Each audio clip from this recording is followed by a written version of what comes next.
Greetings children, this is for class 11 Cbse students. Today we are going to study The Voice of the Rain, written by Walt Whitman. This poem is written in free verse,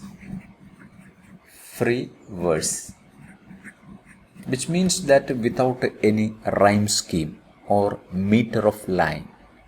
Walt Whitman, the American poet, is known as the father of free verse.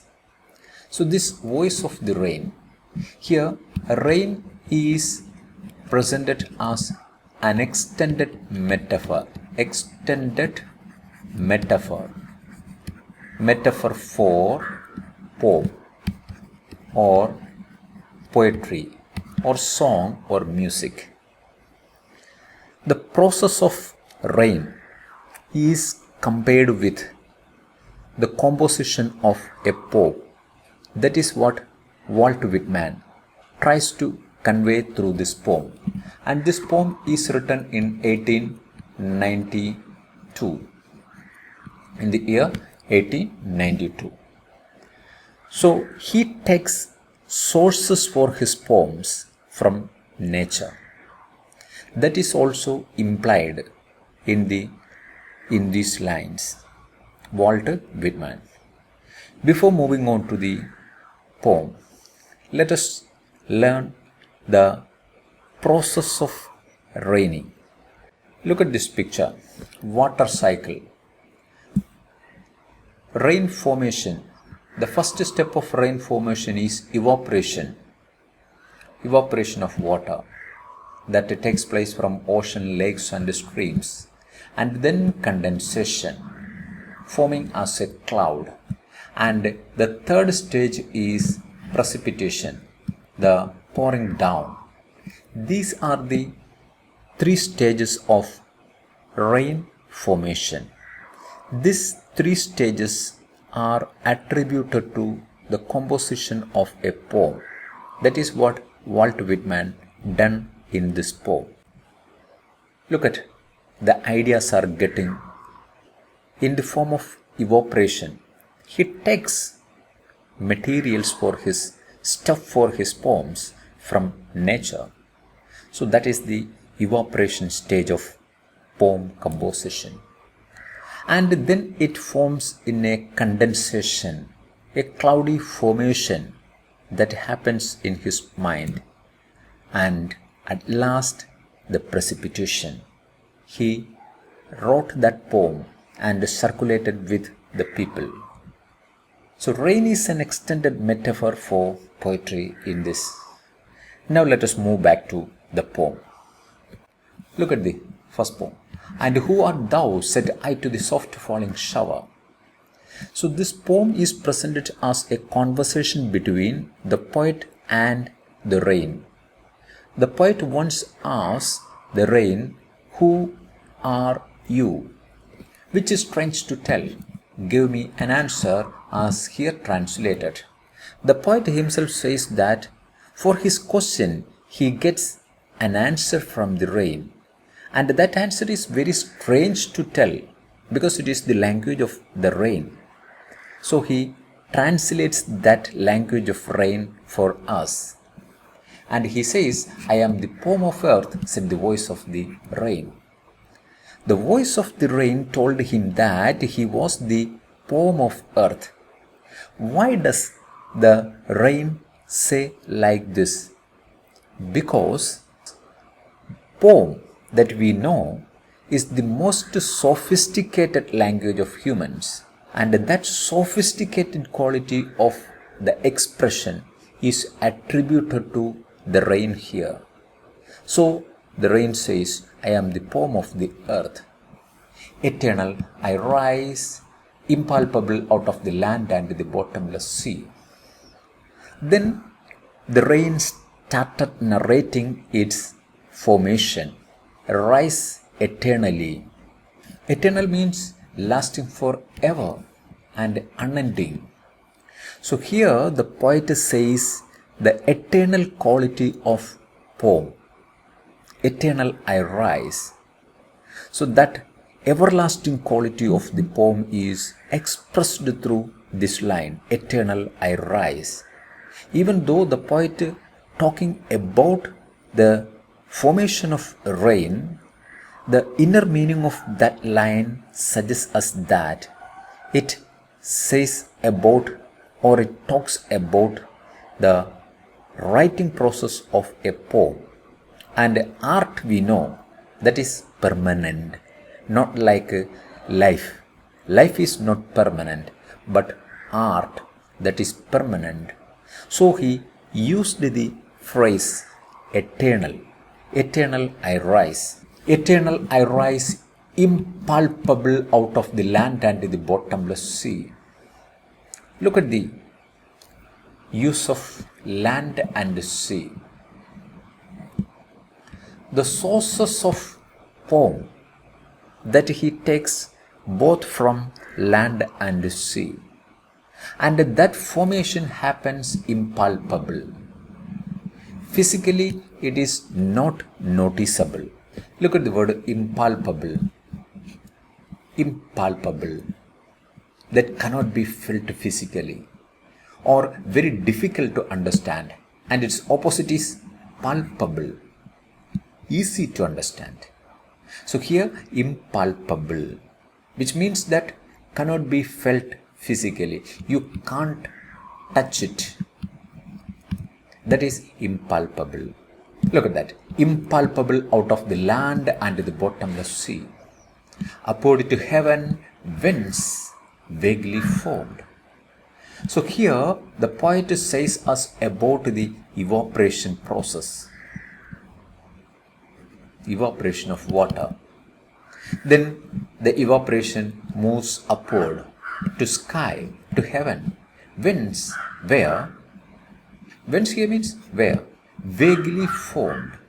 The vaguely formed means a cloudy formation. The formation of a cloud, that is condensation. Condensation of evaporation into clouds.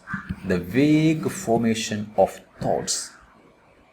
The first, he takes sources from nature and then he gave a vague idea. Then altogether changed and yet the same. Then altogether this cloudy form changed into a perfect poem. So the third stage describes here the precipitation. The precipitation process. The raining. So the formation of rain is compared with the composition of a poem.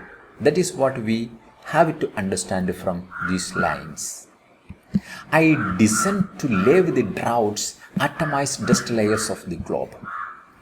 Then the functions of the rain are described here. I descend to lave. Descend means coming down. To lave here means to bathe or to wash. To wash the droughts, atomized dusty layers of the globe. So these are the main functions of rain. It comes down to remove the droughts and atomize the dust layers of the globe. And all that in them without me were seeds only, latent, unborn. So that is the significance of rain to earth. If rain doesn't come, everything will remain latent. Latent here means hidden, buried under soil. Even the seeds buried there, they never sprout. They remain unborn. So it's a life-giving force. Rain is a life-giving force. If it doesn't come, nothing will sprout on the face of the earth. That is the importance of rain to the earth. And forever, by day and night, I give back life to my own origin. So its place of origin is the land and the sea. The land and the sea, which means the globe. So he coming back to the place of origin. For what? to give back life. So the replenishing quality of the rain is described here. The rejuvenating energy, the vital energy that this rain brings back to its place of origin, that describes here. And we don't forget that this rain is an extended metaphor for poetry. So poetry can also do all these functions with human soul, human heart. It can replenish the human heart. It can rejuvenate human spirit. It can give a rebirth to all human hearts and make pure and beautify it. These are also its functions. The rain's functions. It makes the earth pure and it beautifies the earth, beautifies the nature. After rain, we can notice in the nature that the trees with the new leaves and flowers and fruits that give a beauty to nature. So these are the functions of the rain. The same functions the poem also doing for the humans, because human heart are the place of the poem's origin. They comes back and rejuvenate human minds. Come to the last lines. For song issuing from its birthplace after fulfillment, wandering, wrecked or unwrecked, duly with love returns. This couplet, these two lines of a stanza is called a couplet. It is given within bracket. So the poetic device of parallelism is used here. Parallelism. For song. Why it is given in bracket? Because these two lines are not part of the conversation between the poet and the rain. Here it's a separate idea. A parallel idea is given here. So the poet clearly says that the song here means poetry or the music. Issuing from its birthplace after fulfillment, wandering. It wanders around the world and it does its obligations, fulfilling its obligations, fulfilling its duty. All these are the duties of rain and poem. They replenishes human heart and wrecked or unwrecked. Some may care about it, some may not. Some may give heed of it, some may not. Whether you have cared for it or not, whether you gave heed or not, the rain and the poem, they do their functions properly. They rejuvenate human hearts. They rejuvenate the earth. Duly with love returns. Yes, without any failure, they coming back to its place of origin with love, with a new life. That is what the poet says. It coming back to its place of origin with love, with life, to rejuvenate the entire landscape, maybe the landscape of human mind. In this poem, we can see that rain is the extended metaphor for poetry. So the process of poetry is metaphorically presented through the process of raining, drawing inspiration from the natural world. The poet also indirectly says us that for his poems, he draws inspiration from the natural world.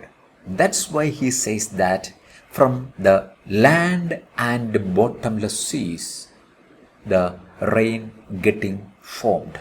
Rain and poem alike, they replenishes life on earth. So both the rain and the poem are alike because they replenish life on earth. Replenish means refresh or rejuvenate or renew or restore or radiate or reflect. That is replenishing power, the vital replenishing power of rain and poem. Look at the line, I am the poem of the earth. Why does the rain say like this? Because the most sophisticated language of human is poetry. Likewise, the rain is the refined expression of the earth.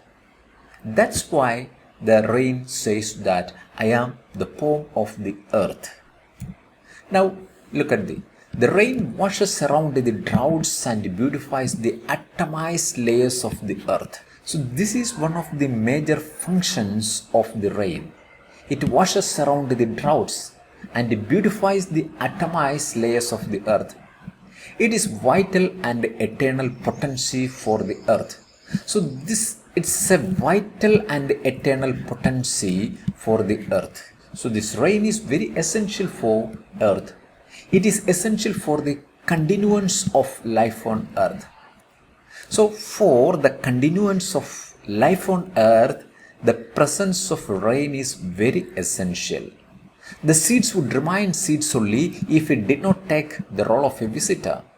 If the rain doesn't come, the seeds will remain only as seeds. No sprouting will happen. That is the importance of rain to the earth. The crucial nature of rain is portrayed here. So no doubt the crucial nature of the rain is portrayed here. In comparison to it, the poet reminds us of the essential nature of poetry in human minds. So then he compares this crucial nature of rain with that of poetry with the human minds. Both replenish the human soul and heart.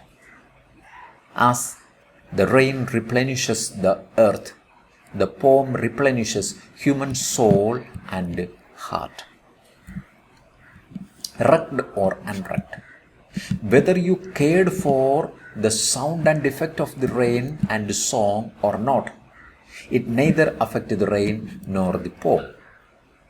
Whether you give heed or not to the voice of the rain and the poem, the rain and song fulfilled their obligations to their place of origin.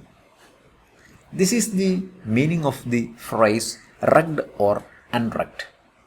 Whether you give heed or not, the meaning of the poem or the rain. Actually, they fulfill their obligations to the place of their origin.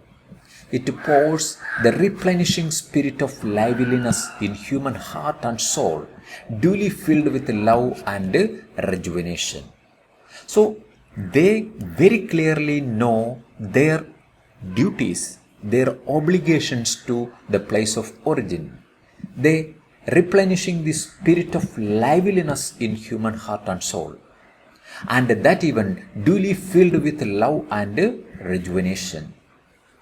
They are eternal sources of joy and go on perpetually.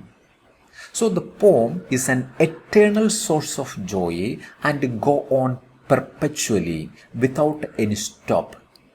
They inspire even the dormant objects and persons with life and activity. Dormant object means even the dead. Dead objects, they can give life, like the rain. It comes and gives life to the latent seeds, the hidden seeds.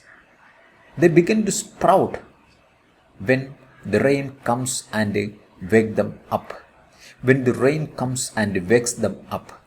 So even the dormant objects can get life with the presence of poem and persons with life and activity. Now let us check some poetic devices used in the poem. Look at this line. I am the poem of the earth, said the voice of the rain. Here the human quality of speaking is attributed to the rain. So personification is used. Personification. And the entire water cycle, rain cycle, is an extended metaphor for poetry. Now let us move on to the other poetic devices used in it. Look at this phrase, bottomless sea. Bottomless, we can't say. Yes, somewhere we can see the bottom. We can't say that bottomless sea. So it is an over exaggerated saying. So hyperbole is the poetic device used here. Then look at altogether changed and yet the same. So look at this word, same but changed. Opposite meaning. When opposite meanings are placed together, it is called antithesis. Antithesis. So antithesis is another poetic device used in this poem. Now look at this phrase. And then in the next line also and in the third line also and. If repetition of words in a consecutive lines, it is called anaphora. Anaphora. So these are some of the poetic devices used in the poem. And this bracketed line is another example for parallelism. Parallelism. So parallelism is used to represent another comparative idea along with a major idea, that is parallelism. So these are some of the poetic devices used in this poem. If you like the video, don't forget to share this with your friends and don't forget to like it and comment it. If you have any query, you can put it in the comment box. Thank you for watching till the end.